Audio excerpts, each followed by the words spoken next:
بسم الله الرحمن الرحیم. ټولو لیدونکو ته کتونکو ته اوریدونکو ته سلامونه. ملګرو، نن موږ یو ځل جسیا په ځای باندې د بهالي ویلفیر ارګنایزیشن د کابینټ ملګرو یو اهم میټینګ وکړو. په اهم میټینګ کې مو ملګرو ډېرې مشورې نه بعد مو څه فیصلې هم وکړې چې وخت سره به انشاءالله هغه هم تاسو مخې ته راشي.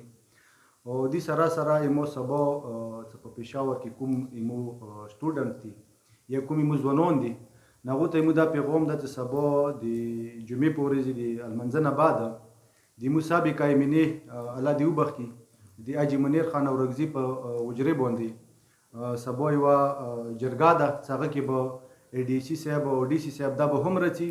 لکه څنګه مو ځوانانو ته په تقریرونو کې هم ویلي وو چې قومي که جرګه وي که هغه د ترقیاتي کوم خبرې وي یا د امن په لیول سره کومې خبرې وي نو په هغه کې به مشرانو سره دا ځوانان انشاءالله په هر یوې مشورې کې په هر یوې جرګې کې شامل وي.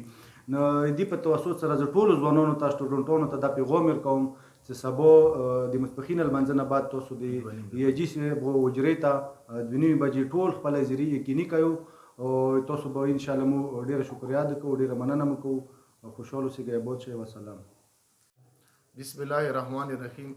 تاسو ته خو ایمو قدرمن چیرمن صاحب خبرې نورې وکړلې د سبا میټینګ په باره کې. او خو زه به دا ته وایم چې کومه امن تیږه شوې دا 8 میاشتو دپاره دا مطلب د مایدې نبي کریم صلی الله علیه وسلم صلح حدیبیه کې شوي دي دو کېږي کمونو کې بیا ټیمونه پوره کېږي. یو خو دا کومه تیږه شوې دي به مو ټول مشرون کشرون بهمي پیسرونه با شوي ټولو په مشورې سره متقابل قبول آیا او انشاءالله دې کې به مو د ودې خلې فرضیانه کوو چې مسلمان یو پښتانه یو.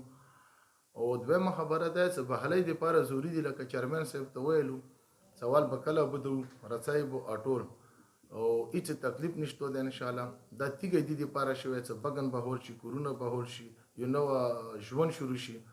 نوره دو بدۍ دي مملي دي دو موږ پرمه ده مطلب ده دو پرتې وي مخکې شوې رویتي بدۍ دي 8 میاشتو نه بعد بیا سره کینو خپلې مشورې چې کومې کوو به کوو مطلب د موږ نه چېته لوړي نومونه توري چېته لوړي یا د وا خبرې قومي جرګې به کېږي څه کېږي.